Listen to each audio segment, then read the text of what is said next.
สิเป็นสบู่อันลดน้ำผึ้งทั่วไปซื้อในตลาดเนาะเอามาเบิ่งเนาะสิออกบ่ลูกค้าเอาแค่ข้างนี่เนาะลองมึงข้างนี่เนาะลูกค้าเนาะพี่น้อยพอบ่เชื่ออีพอค้าตัวอีกเฮ็ดสบู่มาขายตัวอีกต้องเบิ่งตัวจริงนำกันลูกค้าเอาล้างออก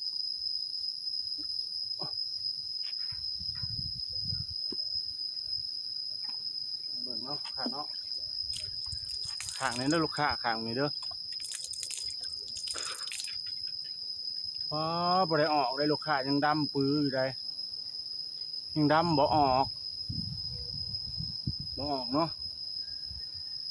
คือว่าบ่ออกได้ลูกค้าเบิ่งแหวนกับลูกค้าอ๋อบ่ได้ออกได้ลูกค้ายังดำคือเก่าได้ตกข้ามละลายเนาะมาเบิ่งสบู่เจ้าชายสะคำบ่นี่เนาะว่ามันสิดีใช่ไหมเนาะเพราะว่าเป็นสูตรที่ว่าพวกซิ้วพวกผ้ากำจัดสิ่งพวกโอ้แถมยังแสบอีกลูกค้าแถมยังแสบอีกสบู่ที่ว่าแบรนด์ทั่วไปนะอันนี้สิเป็นสบู่เจ้าชายสะคำเนาะมาเบิ่งนำกันลูกค้าว่ามันสิเอาออกได้บ่เนาะสิ่งสกปรกสิ่งดำๆเนาะถ้าว่าเอาออกได้คือว่าเฮ็ดให้หน้าใช้หน้าเนียนเนาะพวกทั้งซิ้วทั้งผ้าได้เนาะถือว่าคุณภาพร้อยนะมาเบิ่งนำกันลูกค้าสบู่เจ้าชายสะคำเนาะลูกค้าแกะออกมาแล้วก็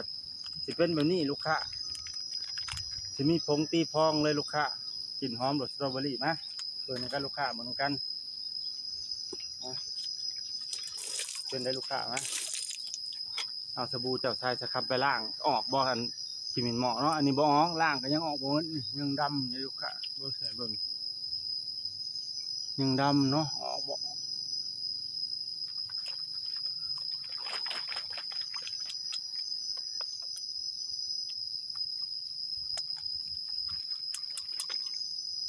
โอ้ดำปีเลยลูกค้าดำปีเลย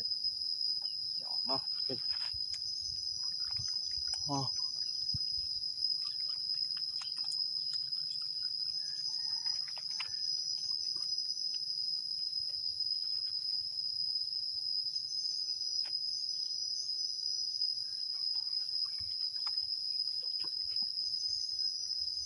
ถ้าเบิ่งน้ำกันลูกค้าถ้าเบิ่งน้ำกันเป็นอะไร